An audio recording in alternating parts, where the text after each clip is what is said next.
Lights, camera, action, and welcome back to Soundtrack Collector. I'm your host, Christopher Spencer, author of Film and Television Soundtracks 1950 to 1979, a critical history published by McFarlane and Company. Today we're taking a look at Ennio Morricone, Italy's greatest film composer and one of the true greats in world cinema. As in previous videos about Jerry Goldsmith, John Williams, Quincy Jones, and Hans Zimmer, we will be counting down Morricone's top 15 soundtracks along with plenty of honorable mentions. Like other videos on this channel, I've assembled a playlist on YouTube Music for your listening enjoyment and drop the link in the comments below. When we talk about the greatest film composers of all time, one name echoes louder than most: Morricone.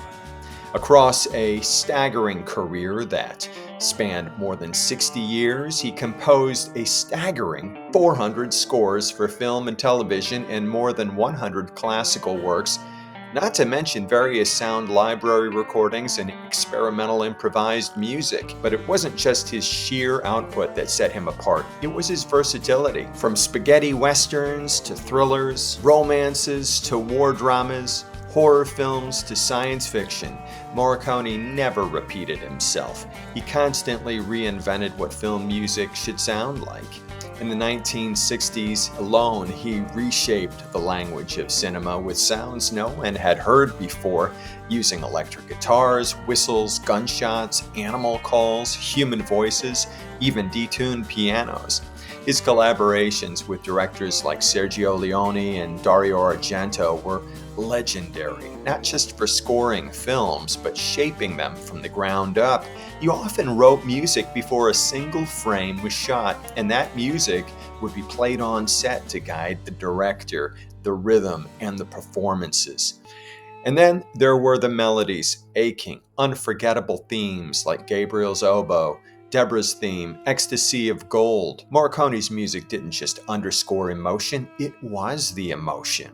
With deep classical training, he brought a sense of structure and orchestral mastery to even his wildest sonic experiments. He won an Academy Award late in life for The Hateful Eight, but long before that, his scores had already become part of the cinematic DNA. They're performed in concert halls, studied by composers, and instantly recognized even by casual moviegoers. In this episode, we're counting down what I believe are his 15 finest film scores, works that showcase his innovation, his emotional depth, and his unparalleled ability to make music inseparable from the movies it serves. Frankly, it was nearly an impossible task. It was tempting to just create a list made exclusively of spaghetti westerns, giallos, and Italian crime thrillers, three genres he's closely associated with. But let's not forget that Morricone also scored some high-profile Hollywood movies, like the aforementioned Quentin Tarantino western that he won an Oscar for.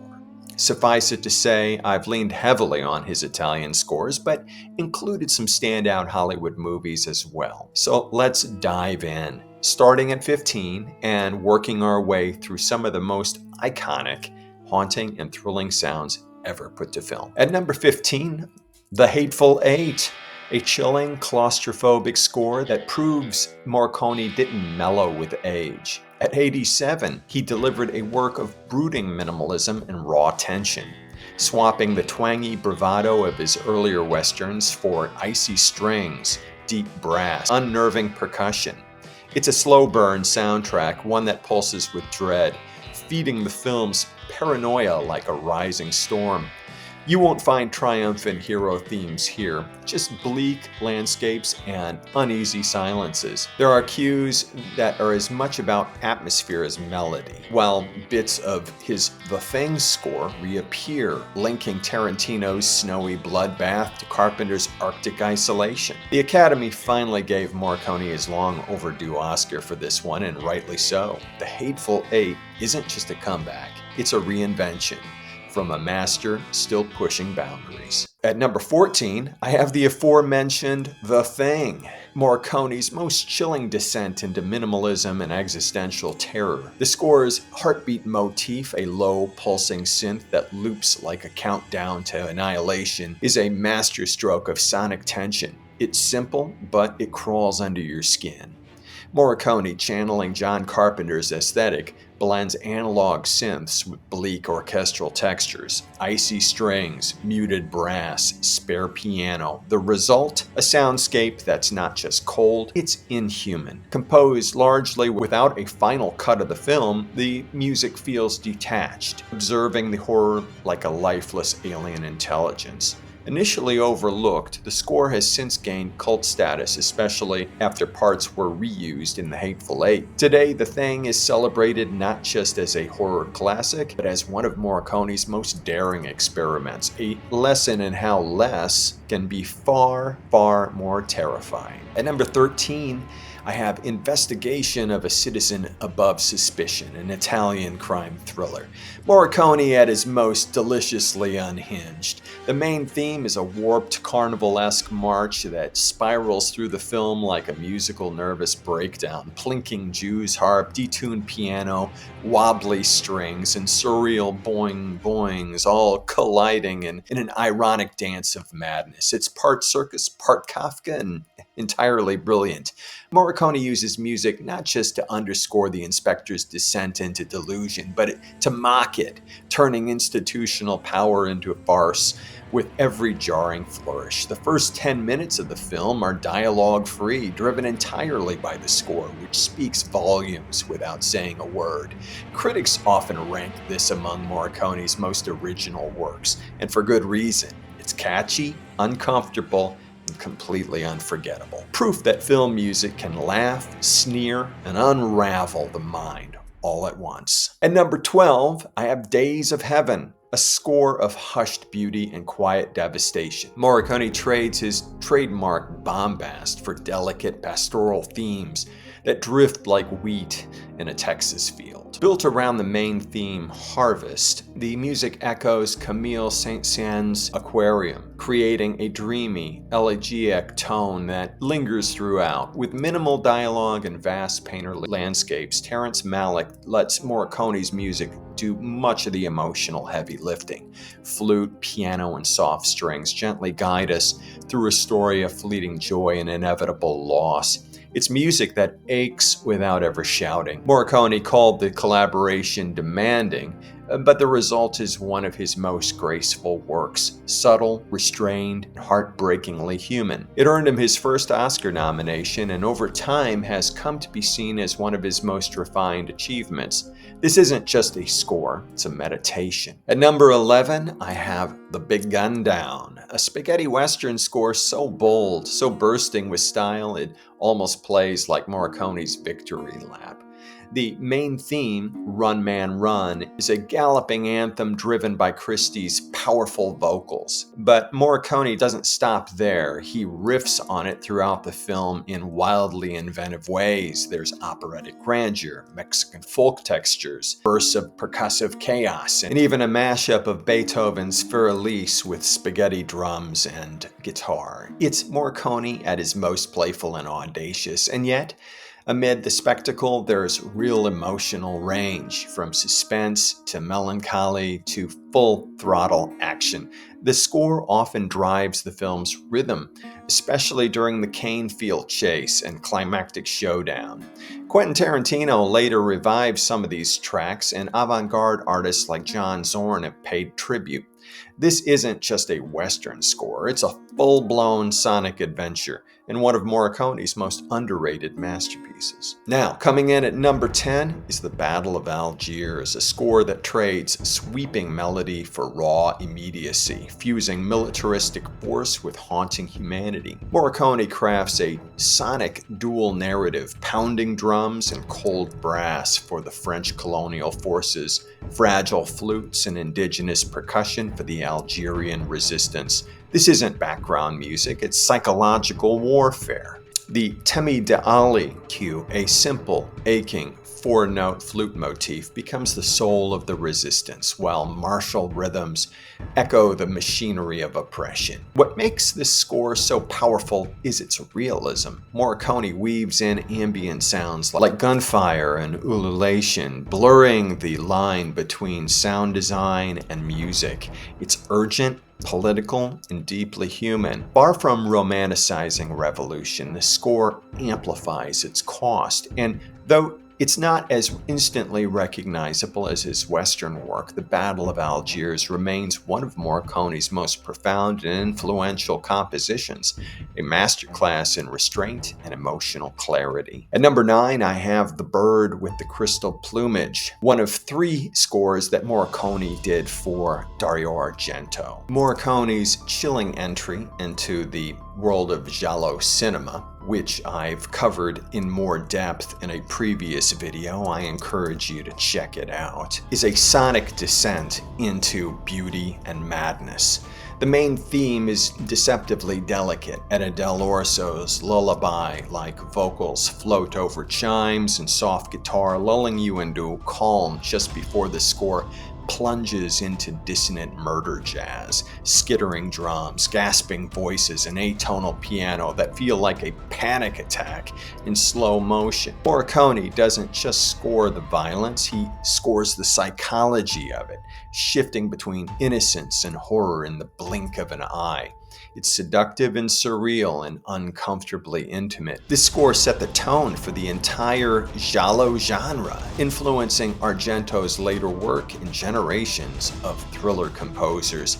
From eerie calm to fever dream, Plumage is Morricone letting his subconscious take the baton, and the result is hauntingly unforgettable. At number 8, we have, for a few dollars more, the middle entry in the Dollars Trilogy with Clint Eastwood and a full-throttle showcase of Morricone's wild inventiveness. This score turns the Western into an operatic fever dream, full of jangling guitars, whistling, male chants, whip cracks, and that unforgettable music box chime. Carolyn's theme, the pocket watch motif, isn't just haunting, it's central to the film's emotional spine. It plays every time El Indio opens his watch, echoing through the film as both a trigger and a tragic lullaby. Morricone composed much of the music before filming, and Sergio Leone used it to shape the film's rhythm, especially the climactic duel where music is the tension. It's eerie, bold, and full of swagger,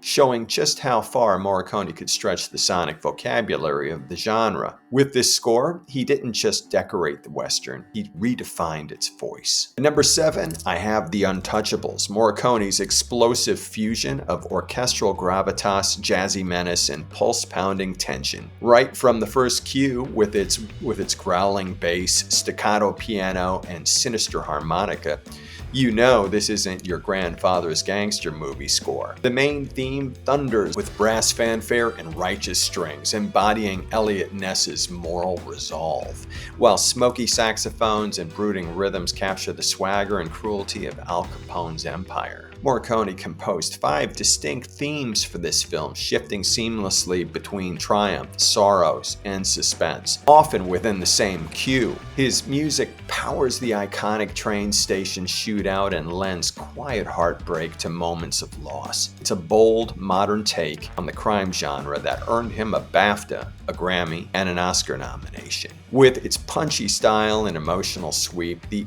Untouchables proved Morricone could still surprise us decades into his career. Coming in at number 6, we have Once Upon a Time in America, a score as haunting and hypnotic as memory itself. Morricone channels heartbreak and nostalgia through a palette of sweeping strings, ghostly pan flute, and delicate piano, creating a soundscape that feels like it's drifting in from another lifetime. Deborah's theme, originally written for a different film, finds its true home here, aching, unresolved, and unforgettable. The pan flute and Kakai's song floats through the film like a lost dream, while period standards standards like Amapola and God Bless America ground the story in time, even as it slips through it. Morricone's music doesn't just support the story, it becomes the story, carrying Leone's non-linear epic of friendship, betrayal, and regret across decades and timelines. The score never won an Oscar due to a technicality, but it's widely considered one of Morricone's most emotionally devastating achievements and one of the most beautiful scores ever written. So what could top that? Sliding into number 5 is A Fistful of Dollars, where Morricone essentially reinvented the Western sound in one fell swoop. Forget sweeping strings and sentimental cowboy ballads. This was all about attitude. Whistling melodies, jagged guitar riffs, whip cracks, bells, and even gunshots become part of the music's DNA. The man with no name didn't talk much, but Morricone gave him a voice through the music, sparse, sly, and soaked in tension. The score didn't just support the film, it defined it, especially in a movie with minimal dialogue and long silent standoffs. At the time, critics didn't quite know what to make of it, but today the score is legendary, widely credited for kicking off the spaghetti western craze and influencing action movie scores for decades. It's experimental, iconic, and unmistakably Morricone. At number 4, Cinema Paradiso, a score that doesn't just accompany a film about memory and cinema, it actually kind of becomes the memory. Morricone trades the sweeping grandeur of his westerns for something smaller, more intimate, yet just as powerful. Delicate strings, wistful piano, and that haunting saxophone melody wrap around the story like a faded photograph. Gabriel's oboe might be his most iconic melody, but the love theme from Cinema Paradiso, co-composed with his son Andrea, is arguably his most tender. It's a score built on longing, romantic, nostalgic, and heartbreakingly beautiful. The music was composed before filming, allowing Giuseppe Tornatore to mold the movie's emotional arc around it. The result is perfect harmony of image and sound. It won global acclaim, became a concert favorite, and it's been recorded by artists from Yo-Yo Ma to Josh Groban. Simply put, this score is a love letter, not just to cinema, but to life itself. At number 3, I have The Mission, arguably Morricone's most spiritually profound work and one of his most breathtaking scores ever put to film. Blending European classical music, liturgical hymns, and indigenous South American sounds, Morricone creates a transcendent musical dialogue between cultures. Gabriel's oboe, with its aching simplicity, becomes more than a theme. It's a symbol of grace, hope, and connection. The choral pieces, the native percussion, the soaring orchestral passages, they don't just accompany the story, they are the story. The score mirrors the film's moral tension and emotional gravity, elevating it to something mythic. It won a Golden Globe and BAFTA, and though it lost the Oscar, it remains a towering achievement. Decades later, Gabriel's oboe is still performed around the world, and the score is studied as a masterclass in musical storytelling. This isn't just one of Morricone's greatest, it's one of cinema's most sacred soundscapes. At number 2, we have Morricone's majestic, melancholic score for Once Upon a Time in the West, a symphonic tapestry of revenge, romance, and myth. This is Morricone at his most operatic, assigning rich leitmotifs to each major character. The soaring, wordless soprano of Jill's theme, the ghostly harmonica that haunts Charles Bronson's every step, the playful twang of Cheyenne's banjo, and the electric menace that stalks Frank. Morricone wrote the music before a single frame was shot, and Sergio Leone built the film around it, turning scenes into slow-burning ballets of sound and image. The result is a film that breathes through its music. Jill's theme became a hit in its own right, and the score is often cited as one of the greatest in cinema. Sweeping yet intimate, bold yet mournful. This isn't just background music, it's the soul of the film. I have many honorable mentions. The Legend of 1900, a lush piano-driven fantasia with touches of jazz and a collaboration with Roger Waters of Pink Floyd. Maddalena, sultry, spiritual, anchored by the haunting Chimay theme that later became a UK chart hit. Novecento, or 1900, sweeping and elegiac, an orchestral epic for Bertolucci's saga of class struggle and friendship. Danger Diabolique, sleek, psychedelic, and irresistibly groovy, this score oozes 60s spy caper cool with fuzz guitars, sultry strings, and mod swagger. The Cat of Nine Tails, sparse, suspenseful, and intensely minimalist. Morricone at his most restrained and cerebral. What Have You Done to Solange? Lush strings and sensual melodies give way to psychological unease and baroque beauty. Four Flies on Grey Velvet, experimental and jagged, blending manic percussion, jazz rock, and avant-garde discord. A Lizard in a Woman's Skin, hypnotic and hallucinatory with dreamlike orchestrations and eerie eroticism. The Fifth Chord, cool, jazzy, and noir tinged with a creeping sense of dread and elegant suspense. Professional, melodic, heartfelt, and cinematic, a fan favorite with emotional weight and lyrical beauty. Lolita, the remake from 1997. Romantic and unsettling, balancing lush orchestration with a sense of forbidden longing. The Exorcist II, The Heretic. Ethereal and eerie with layered vocal textures and a mystical, otherworldly tone. Frantic. This score for Roman Polanski's Paraset thriller offers moody, suspenseful elegance, matching Harrison Ford's unraveling search with noir-tinged tension and stylish restraint. I'm sure I've missed a few. Let me know in the comments. Number 1, topping the list. What else could it be? The Good, the Bad, and the Ugly, a score that didn't just accompany the film, it defined it. Morricone broke with tradition and reinvented the sound of the Western, blending classical orchestration with electric guitars, whistling, ocarina, yodeling, gunfire, and those unforgettable human voices. Each character gets a musical signature, a flute for Blondie, ocarina for Angel Eyes, and voice for Tuco, turning the soundtrack into a character in its own right. Morricone and director Sergio Leone worked hand in glove with music composed before shooting and used to shape the rhythm of entire scenes. The Ecstasy of Gold doesn't just score Tuco's frantic search, it elevates it to myth. Critics, composers, and fans still hold this as one of the greatest scores ever written, and with millions of copies sold, The Ecstasy of Gold alone has quite a life outside of the movie. Metallica uses it to open their concerts. I even recently heard it in a TV commercial. Overall, the score's cultural footprint is undeniable. This is Morricone at his boldest, and film music at its most transcendent. So did I miss any of your favorites by Il Maestro? I'm sure I have. I mean, what a stupendous talent. Let me know in the comments, and be sure to like, share, and subscribe, and ring the bell for notifications. And if you haven't already, check out the video about Giallo soundtracks. There's lots of Morricone there. I also have some deep dives into Hans Zimmer, John Williams, Jerry Goldsmith, Quincy Jones, and I did a big series on sci-fi soundtracks. And I also covered all of the James Bond scores and movie themes. There's plenty in the library. Be sure to check them out. Leave your likes, your comments. I look forward to hearing from you. Until next time, keep collecting and keep listening to great movie music.